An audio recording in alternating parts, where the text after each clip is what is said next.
నమస్తే TNT Telugu world కు స్వాగతం. శ్రీమన్నారాయణుడికి తల్పమై పరమేశ్వరుడికి ఆభరణమై గణనాథుడికి యజ్ఞోపవీతమై సకల భూభారాన్ని వహిస్తున్న జ్ఞాన సంపన్నుడు సద్గుణమూర్తి శేషుడు. మరి అటువంటి ఆదిశేషుని విశేషంగా ఆరాధించే పర్వదినమే నాగపంచమి. హిందూ క్యాలెండర్ ప్రకారం ఈ పండగను శ్రావణ మాసంలో 5వ రోజున జరుపుకుంటారు. నాగపంచమిని గరుడ పంచమి అని కూడా అంటారు. గరుడ పురాణం ప్రకారం నాగపంచమి రోజు ఎవరైతే నాగులను పూజిస్తారో వారు శుభవార్తలు వింటారట.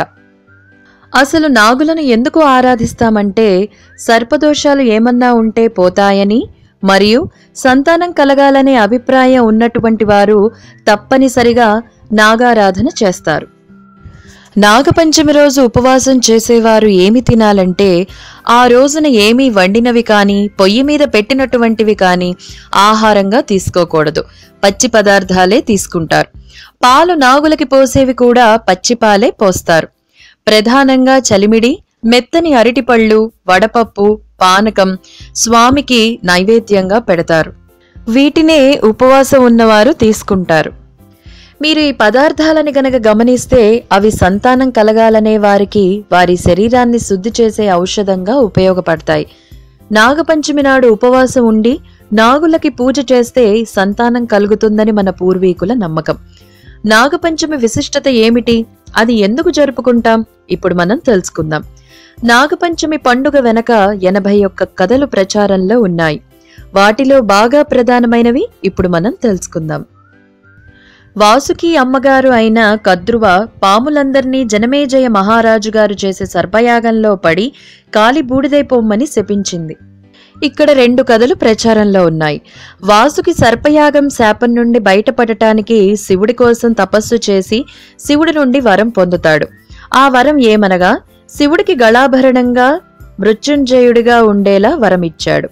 మరో కథ ఏమిటంటే, ఆదిశేషుడు సర్పయాగ శాపం నుండి బయటపడటానికి విష్ణువుకి తపస్సు చేస్తే విష్ణువు ఆదిశేషుడు తన పాన్పుగా ఉండే వరాన్ని ప్రసాదించాడు. మరో కథ ఏమిటంటే, సాక్షాత్ కుమారస్వామి, వల్లి దేవసేన అనే పేర్లు కలిగినటువంటి స్త్రీలలో దేవసేన అనే ఆవిడను కూడా పెళ్లి చేసుకోవటం కోసం భూలోకానికి దిగివచ్చిన తిథి కూడా ఈ పంచమే. షష్ఠి తిథి నాడేమో వల్లిని పెళ్లి చేసుకుంటే దేవసేనని పంచమి నాడు పెళ్లి చేసుకున్నాడు. అందువల్ల కూడా నాగపంచమి అన్నారు. మరో కథ ఏమిటంటే, మహాభారతంలోని కథ ప్రకారం పరీక్షిత్ మహారాజు మరణానికి కారణం తక్షక అనే సర్పము. దానికి పరీక్షిత్ కుమారుడైన జనమేజయుడు సర్పాలన్నిటి మీద కోపం తెచ్చుకొని సర్పాలన్నిటినీ అంతం చేయాలనే ఉద్దేశంతో సర్పయాగాన్ని మొదలు పెడతాడు. సర్పయాగానికి భయపడిన తక్షక ఇంద్రదేవుణ్ణి ఆశ్రయిస్తాడు. ఇంద్రుడు కూడా సర్పయాగాన్ని తట్టుకోలేక మానసాదేవి అనే దేవతని ఆశ్రయిస్తాడు. ఆమె తన కుమారుడైన అస్తికను ఆ యజ్ఞాన్ని ఆపమని పంపెను. అస్తిక తన మాటలతోటి జనమేజయుని మరియు అక్కడ ఉన్న ఋషుల్ని శాంతపరిచి యజ్ఞాన్ని ఆపుతాడు. సర్పయాగాన్ని ఆపివేసిన రోజు తిథి పంచమి. అందుకని ఆ రోజుని నాగపంచమి అని అంటారు. మా వీడియోస్ కనుక నచ్చినట్లయితే లైక్ అండ్ షేర్ చేయండి. మరిన్ని వీడియోస్ కోసం మా ఛానల్ సబ్స్క్రైబ్ చేసుకోండి.